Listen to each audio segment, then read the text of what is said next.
Welcome back to the Almost Sideshow, where we're diving into the seedy underbelly of Gotham with episode 2 of The Penguin.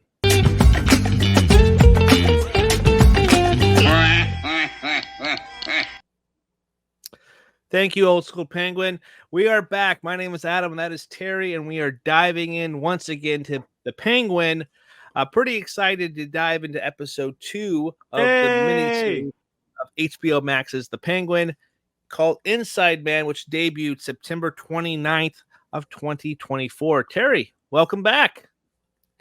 Thanks for having me back. This is gonna be fun. It's the Penguin is such a great manipulator, and he's just like spinning all sorts of webs right now. And yeah, it's pretty good. We actually get to hear him get called the Penguin, which is pretty cool. In this one, this is a really well acted show, and a lot better than I actually would have originally gave it credit for. So I'm 2 episodes in. I'm really impressed by the story arcs up to this point and the scheme of it. We feel really like Scarface, Gotham, Scarface's version or Gotham's version of Scarface type of thing. So it's very seedy and manipulative. It's great so far. Well, should we get into our synopsis? Gotta start somewhere. Let's do it. Here we go. The Penguin episode 2 is entitled Inside Man. The Maronis and Falcones are at war. And what side is the Penguin on? Well, that depends on what's going on. Oz visits Salvatore in prison to arrange an ambush while the drop supply is being transported to a new facility. Everything seems to be in place until Oz is forced to end up in the wrong car. Instead of passively watching the ambush, he is in the middle of it. The only person who realized he was working both sides gets killed. So Oz is able to escape to the Falcone side with Castillo, maintaining credibility with the Falcones. The Falcones realize there must be someone on the inside working with the Maronis, but they don't know who. The new family boss, Sofia's uncle Luca, puts Sofia on the task of trying to find the answer. However, he's the boss and gets to decide what happens to the one that turned. Meanwhile, Oz is trying to encourage Sofia to make a stand for herself and show her usefulness, since she should be running the family. Oz realizes he may need to set someone up to be the inside man, so the scent is no longer on him, and he realizes the perfect time to do it: Alberto's funeral. Before the funeral starts, a contact of Sofia's discovered the only surviving Maroni member from the ambush. Sofia plans on interrogating him to get the name of the mole. Oz discovers he's there and tells him to claim the mole is Johnny Vitti, one of the top guys in the Falcone family that Oz just happens to have some dirt on. Meanwhile, Vic is planting Alberto's jewels in Vitti's car to round out the story. However, Vic is made and has to run. So Oz improvises and stabs Maroni's man with his pocket knife. When he is discovered dead, the Falcones realize the mole is in the house. Everyone is searched, looking for the knife. Oz, at the last minute, is able to plant the knife on Castillo, who is instantly shot dead. The assumption is not only did he set up the ambush, but that he's the one that killed Alberto too. While Vic is burying the 2 fresh corpses, Sofia is voicing her displeasure that she wasn't allowed to be the one to take out Alberto's killer. Uncle Luca tells her she should leave town for a while. Instead, she decides to team up with Oz to show the Falcone family she's stronger than they think. Now the Penguin can play 3 teams. Alrighty. This was a really really sly episode. Oz playing all sides, all corners. It had some really good like father bonding moments with Vic there too at the grave site. I thought that was awesome. We get to see some more of more of your favorite minor character from last episode. We see him and his mom again with a really good scene there too. listening to it all jazz records. That was a nice little cute little moment there. But yeah, going back and forth with the opening, we didn't even talk about the opening here yet. I guess we'll talk about this at some point. But we get to see a therapy session with Sofia as the Hangman, getting called the Hangman in a flashback sequence in Arkham, which is cool. That stuff is interesting. I think we're gonna have more of those flashback sequences of like her time in Arkham. I would imagine that's some good storytelling there. I think there's a lot of stuff you can pull from the material too, because Arkham's such a iconic place to begin with. But yeah, this was a really cool episode. I liked how it definitely ended. It kind of like, okay, this is where we're kind of slowly going to now. It's going to be Sofia versus the Maronis versus her uncle Falcone, Luca, and then Oz is playing all three of them as well. So it's and then no one really knows that they are, or they know Oz is kind of a manipulator, but they don't know they're getting played necessarily by Oz at this moment. So it's kind of a good little cat and mouse story up to this point. Yeah, I love how Oz is finding ways to just play an angle on everything and somehow be on the inside of every side of the war that's coming, or the war that has already started. Yeah. And he thinks on those severely deformed feet quite well. Severely deformed feet. He is able to find a way out and find a way to make it all work. He has every confidence in his scrounging abilities. Like the whole thing with what was his name, Ervad, and he's like, tell them this is the guy. All right, I gotta improvise, and then it's like, it kills him. It's like, no hard feelings, it's just how it's got to be. And it's just, and then he figures out a way to make that work, and he finds a way to make everything he does work. And I love watching him just kind of find the angle in every situation.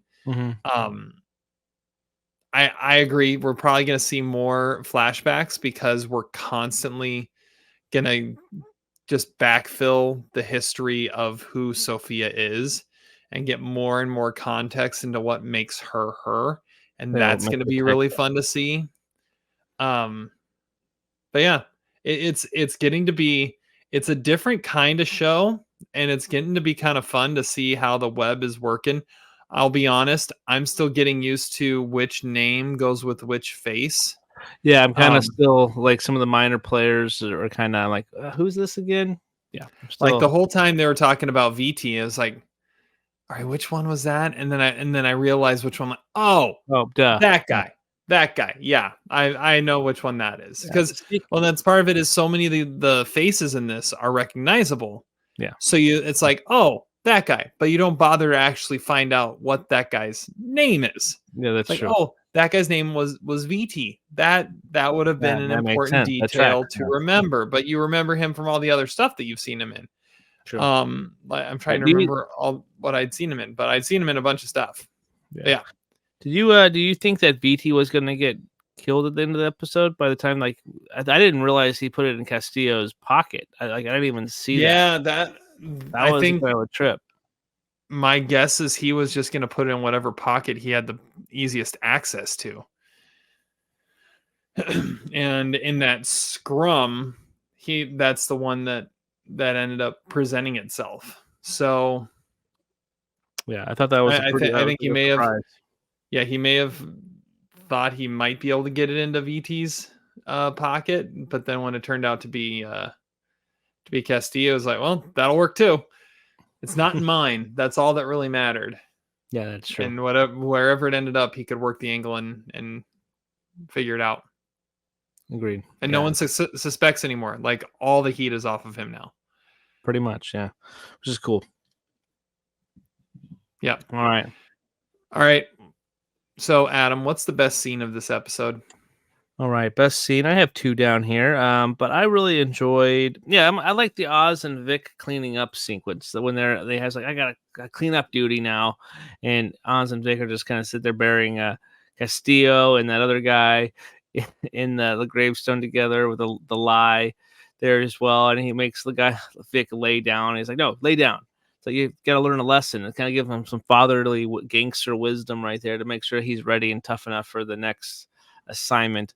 I think this back and forth is such a fascinating like pairing, because even at like his Oz's house, when all of Eve's girls show up for like a little get together, like is Vic like packing like stickman energy? Like obviously he was getting the eyes there, but every sequence that they're together, it's very interesting. Obviously, he's still so new to this world, so the stutter is coming out a lot more now because of his nervousness. But I think we're going to see his character evolve, and I'm kind of looking forward to it. I think Vic is an interesting character, and he just has such a small role at this point. Yeah, that's a good one. With the cleanup there. I had the one I had down. We've already talked about a little bit, which was the planning of the knife, and just that whole sequence of seeing, all right, he's in the ultimate corner here, and he finds a way out of it. Kind of a subtle one that I liked was when Oz is having the party and invites over all the girls, Mm-hmm. and you see, and you mentioned a little bit there too, but you see a little bit some interesting stuff out of Vic in that you notice that he kind of freezes under pressure a little bit. Like he is not a stick man. He is pretty. Yeah. But he's not a stick man, because the second a girl talks to him, he starts stuttering like nobody's business and can't talk. So do you like weather? yeah. So he's got something there, but he freezes up, and then he freezes up again later on. So calls back to that. Then you also have Oz talking with Eve, who we saw in the first episode, and you get the idea he can kind of share anything with her and it'll be fine. It's like, oh, you needed the alibi because you killed Alberto Falcone, didn't you? Yeah. Like Okay. confidentiality. Yeah. And they kind of have that mutual understanding that they can work together like that. That's kind of neat to see. And so you get that a couple like little snippets into the dynamic there of who Vic is, who Oz trusts, and I don't know if Eve is the one he trusts, like even his mom, it seems like those are the ones he trusts with anything. And how's that going to play a role moving forward, if it does at all? Yeah, but it's just kind of interesting that he's got a couple sounding boards there. Yeah, so we got the pictures of Vidi, and I'm thinking that's Luca's wife, I believe. Was it Luca's wife or what? I think it was Carmine's wife. Oh, Carmine's wife. Yeah. That makes more sense. Yeah, so Vidi and Carmine's wife there. We saw the photos come back to play, but he handed it off to somebody in the first episode. But then they ended up in his house in a safety deposit box as well. I don't think he ever actually handed them off to anybody in the first episode. Maybe it was a different handoff, because it was when they were talking, when they got to his compound where they were packing up the drugs, and they were like, well, some of them got water damage, but not a big nothing too crazy. And he handed an envelope to somebody, probably with I think I don't remember what it was, but I don't think it was the pictures, obviously, because he still got them. Yeah, he still got them. So that was just like, I was like, oh wait, he didn't pass them off. That was still pretty cool that he has all these like little deposit boxes with his secrets in his little apartment. So that's pretty cool. All right, the douchebag award of the episode. Yeah, Dr. Julian Rush, played by Theo Rossi here. Almost Pinot nominated, not quite there for a film called Emily the Criminal, but yeah, he was definitely kind of, I don't know, it was weird. You don't get too much of him, but she's clearly having like this massive panic attack. Sophia is at the beginning of the episode, and the doctor just like clearly grabs her and holds her tightly, and like there's kind of like, I had this thing for you, and I'm kind of letting it slip, that I'm trying to have it show a little bit too much. So comes across as like kind of that kind of that, you know, I would like to have something more with you than just be your doctor type of thing. So Yeah, that's good. That's a good one. I went with Uncle Luca. yeah, I had yeah, I was debating that one too. Yeah, because I mean, Even it should Penguin doesn't be. like him. Yeah, he he's a pussy, but I've got his ear. Okay. Yeah. And but also like, so it was Sophia's family to run, right? Because she was the next one Mhm. up, but she's crazy. And so Luca steps in and makes sure she knows her place, which Italia is good this time of year. You should yeah, go. yeah. Like you don't do that. And Mhm. then, he takes the shot when he knew Sophia wanted the shot, and he just wields his power in a way that's like, that's not cool, man. It's not cool Yeah, how you're doing this. yeah, You're making an enemy out of a family member. yeah. And now you've turned her against you, and I think that's not going to end well for you, bud. Mhm. Mhm. Stickman.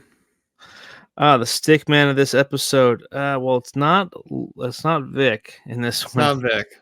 I'm gonna say Oz because I think he, even for being deformed with that crooked feet and that face that only a mother could love, literally, somehow he's pulling in the ladies. He's got a solid alibi and a connection with a girl that he sees on the regular. So there we go. I think Oz. Yeah, that's a good one. Um let's hear. I've got a couple here. Irvad. Of, He gets it in, but it's the knife, the blade, yeah, the blade. So if you want to go there, um, right in the gut too. Just one yeah, straight shot. I'll also say Salvatore Moroni, Mm, because I mean, it's Clancy Brown, not the sexiest guy in the world, but his girl is Nadia, played by, which is coming up next as the best new face, Shori Agdashlu, yeah, who is just like ageless wonder. amazing That voice. Yeah, I was gonna say, like, one of those like all-time classic sexy girl voices. Um, and that's Salvatore's girl. I mean, It's not come bad. on, man. He's got to have some prowess there to do that. Yeah, that's a great one. Yeah, of course, she's the brand new face. I think like the only like I thought had Theo Rossi down. I was like, that's Theo Rossi right there. But then I was like, wait, August Lou? Yeah, Hmm. that's clearly who it is. Yeah. The other one you could say is Fajer Al Kaisi, who played Irvad. That was the first Mm. time we've seen him. There weren't a lot of new faces. I Like, think they don't Luca pop was up the very first time often. we saw too. I think, Yeah, Luca was a new face also. and then I think Um, Sophia, the girl with the not Sophia. Sophia was talking to her cousin, I think, and there was like she had that daughter. oh yeah, Yeah, that was the only other one. that's I the think I want to say is that Falcone's wife? But I think she was blonde in those photos, so I don't think that's who it is either. so so who would that be? Was that um I'm trying to see on the cast list here. Oh, Tina Falcone, Yeah. Tess Saltow. So that would be, if that's her cousin, so that's Luca's daughter. Yeah, that's who it is then. Lucas, that makes more sense because It's it was got to be. definitely it's not a blonde. Blonde the photos were clearly uh what's his name? Betty getting in with a blonde. So or Viddy. Yeah. Yeah, Yeah, Vidi getting in. Yeah. Yep. good All call. right. Best weapon. I had to go with the pocket knife. I mean, that's Pocket knife clearly is the best one. I'm like you could do a gun. There's a couple guns that came out, but like Luca's gun is pretty cool. Blows mhm. the guy's head off pretty easily at close range. But the knife is by far the coolest, yeah. Yeah. Yeah. Especially when it ends up in the wrong pocket at the end. Yeah, All because right. if we're doing gadgets, I think that I never seen that little laser light thing that in this Oh yeah, I noticed that too. Like that was weird. That was like the weird. hypnotizing light. That I was like that could be if it was talking about gadgets, like that could be something there too. It's just like that could be like, oh, they're gonna have this whole room set up with this light to hypnotize their prey. That'd be kind of interesting. But yeah, so that's what I had, the knife for that light. I like that. I like that. So is that all right? So now we're into your expertise here. The best Okay. callbacks. Um, Dr. Julian Rush, is that the Scarecrow? No, that's Crane, Dr. Crane. Oh, Dr. Crane. Yeah. Okay. Rush, I researched this too. So Rush is a new character that's only in for this show. So, but the Ah. guy that I didn't, 'cause I don't know all the characters. I'll never admit that. But Detective Marcus Wise is the guy that I was like, there's like, well, they're bringing in a Gotham PD guys. I think that could be somebody they could have referenced in other shows. And I actually did find Marcus Wise, he was a former cop who was kind of doing shady stuff in the comics. He first appeared in Robin Volume 2, number 170. So he's kind of like the same kind of character there. So Detective Wise, I think, would probably be the best callback. He's also the first time here, and he was the detective that kind of brought that guy in the ambulance and said, "Hey, yeah, this guy's in a." So he's just waking up from his coma or whatever the case is. So Mhm. yeah, that guy is probably the best callback. There is an interesting callback. There is a reference to a river in the show called Springer River or Spring River, and this is something I got on the wiki for the Penguin too. I thought it was interesting. So the name Spring River may have been named after Dick Sprang, a prominent penciler on Batman and the Detective Comics in the 1940s and 50s, and a co-creator of the Riddler, which would kind of make sense to tie him Mm, in this movie or in the show. So I was I like, like it. I saw that point. I was like, oh, I'll mention that. I think that's kind of interesting. I like it. I like how you deep dive that stuff and just go into your rabbit hole. I That's have great. to. You have I- to. All right. Favorite minor character or henchman? I'll go first on this one. I've said his name several times, but I think Irvad is a fascinating character. or Vod, yeah. That's I a good mean, hint, yeah. he's the guy who's like the head of the ambush and gets shot in the process, almost Mhm. dies, survives, kidnapped by the Falcones, is gonna escape with dropping a false name, and he's like fully cooperative. He's like, yeah, I'll let you keep playing both sides. I won't say anything I'm not supposed to say. And then he kills him anyways. Like, come on, man. Poor So, yeah. guy. Yeah. It's a good But call. I thought he was a cool henchman that kept on popping back up Yeah, in this that's a good episode. call. That's a good call. I had Castillo because it's the last time I'm going to see this guy, but then I thought of someone better. I liked the guy who drove the FEMA truck. That guy had tried to have a sense of humor. His jokes don't always land. Kind of reminded me of myself at times, but I thought the guy was funny. Yeah, he's like, "Fucking traitor," and then he gets shot driving that van. Yeah, it's great. There were some good jokes being thrown around in that truck. That's true. Yeah. It's true. All right. Best line of the episode. Mm, got two here. Um, I didn't realize I was walking into a party. I would have brought something. Thought that was that's a good little line when he walks into the prison. But I think the best line is referencing dance. So I didn't want to take yours. Oh, I was gonna go with something else. Okay, well then I had it's a hell of a lot more fun to dance. That's when Oz was saying that to Sophia. It's like that's a good line. Yeah, that's a good one. The one I wrote down was from the opening flashback when what's his name, Dr. Julian Rush is holding Sophia and saying it's okay, you're safe, and she gets up and says, "I'm not safe. I'm home." Hmm. It's like, Yeah. oh, I like that. That's all you need to know about what's going on here. I'm not It's a safe relatable because I'm moment. home.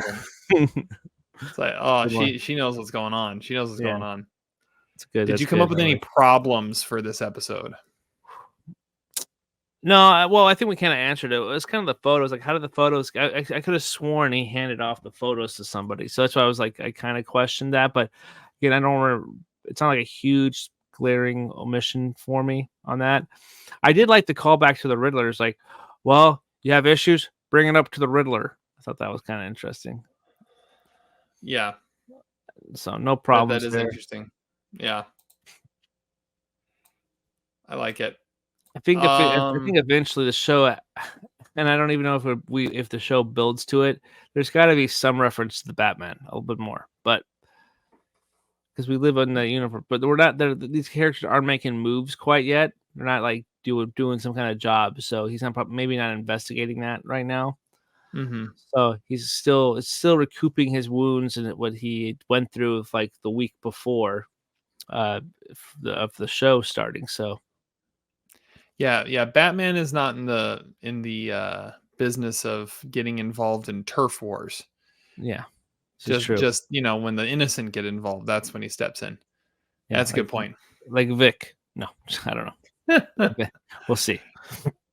What's the most relatable moment of this episode? That mine, I said delegate when possible, and watching that's a Vic great have to one. be in the grave. Yeah, Where that's obviously there was Oz was told go take care of these bodies.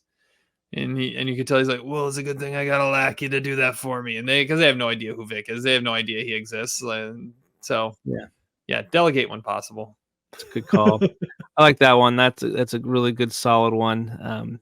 Also improvise when needed. That's something that's true. But then I looked over. I was like, yes, I want this. I was like, honey, cigars at the funeral. Yes, I was like, that's good. So you could bust out the cigars. And I was like, at whatever the memorial, bust out the cigars. She's like, all right, well, yeah, don't mess up her passing circle. Don't throw off the rotation. That's what she told me. But it was a different kind of smoking thing for hers. But anyway, that's neither here nor there. Yeah. LVP. LVP, cilantro, man. Cilantro. It has to be, right? It has to be it. Yeah, that's too much. It's like, kid, say no cilantro. Not that much cilantro. Come on, Vic. You're messing everything up here. I was kind of curious about the tacos.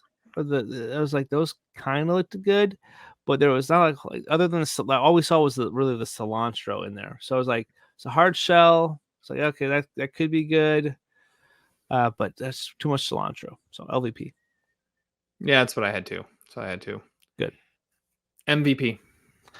Now, this is a tough one because I necessarily don't have anything at the moment. But as we're before we started here, but as we were talking, I think your favorite henchman has to be an MVP candidate because he was one that kind of went through a lot, and he said, "I'm still going to go with the plan," but he just improvised the plan away. So I think that's he could be in the conversation for being MVP of the episode because he could have said something. He was not necessarily unconscious when they got him. Yeah, loyalty to death right there. Yep. For sure. I'm going to go MVP. Yeah, I was struggling with this one too, to just come up with something that's like, oh, that makes sense. But I'm going to go with, I think it's Roxy, the girl that was talking to Vic. That's my MVP. Because you could tell early on, she's like, this kid, what am I doing here? But she's got a job to do, and she sticks with it and tries to put him at ease and make him think that she's still interested, and it doesn't work. But she tried. Like, there was a valiant effort there. Give it a good old college try. So that's what I'm going with. I'm going with Roxy. I think that was the one. It was the blonde. So yeah, that's a good call. I like it. That's what I'm going with. All right. Well, we're going to talk about what's coming up next, but first we have an update to the POI, the put on ice count. Oz is in the lead with 3, and he added 1 to his list. Sofia's at 1. Oh no, he added 2. He added 2? No, he added 4 in this episode. He killed the 3 people in the truck, the FEMA truck. He didn't kill them all. No, he shot because there was 3 people in the truck, the driver and the 2 people He didn't shoot the who were driver. Irvad shot the driver. oh, AirPods. So maybe he added the 2 people in the back because he I shot think those I think people. Irva. Well, no, they were shot from the fire outside. I thought.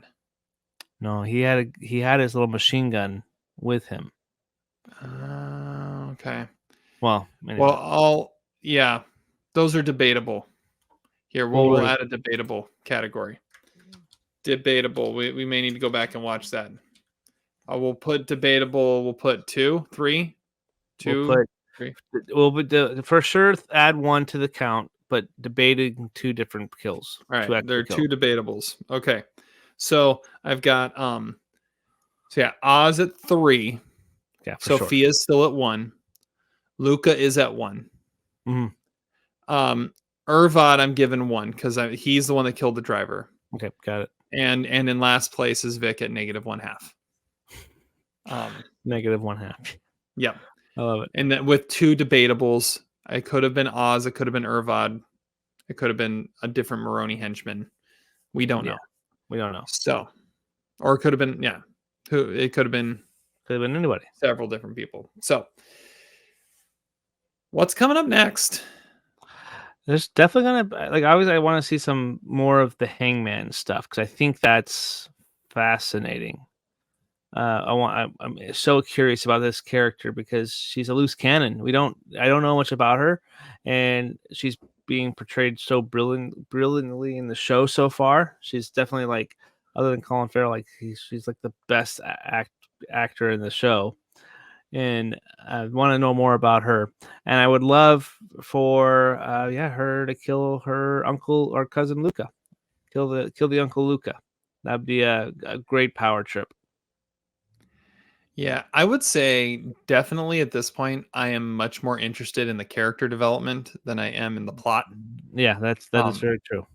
I will say I'm not liking this whole thing where I'm trying to get into a show that has 8 episodes to tell its story, and it jumps in full force episode 1 and gives you like no exposition, like not even if you had just watched The Batman would that help enough to fully grasp all the characters you're introduced to. Like we're 2 episodes in, and how many characters are like we were supposed to know VT's name at this point. I mean, I guess if we had watched the first episode a couple times, we might have picked that up, but they don't throw these names out very Yeah.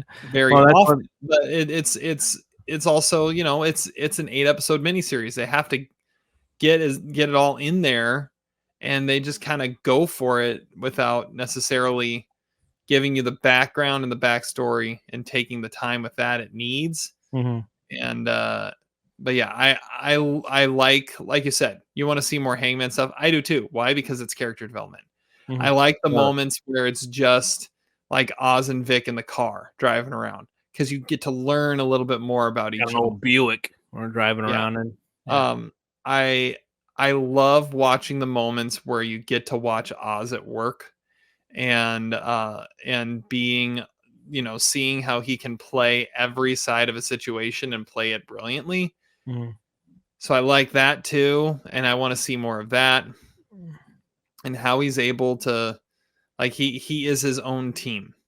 Like there's the Falcones, there's the Maronis, there's Sophia kind of doing her own thing. He's his own team. He Mhm. works for him and lets everyone else think that he works for them. And I want to see that continue to happen. And if it, I mean, does it lead to him running the city, or does it lead to a downfall, or both at different times? We'll find out.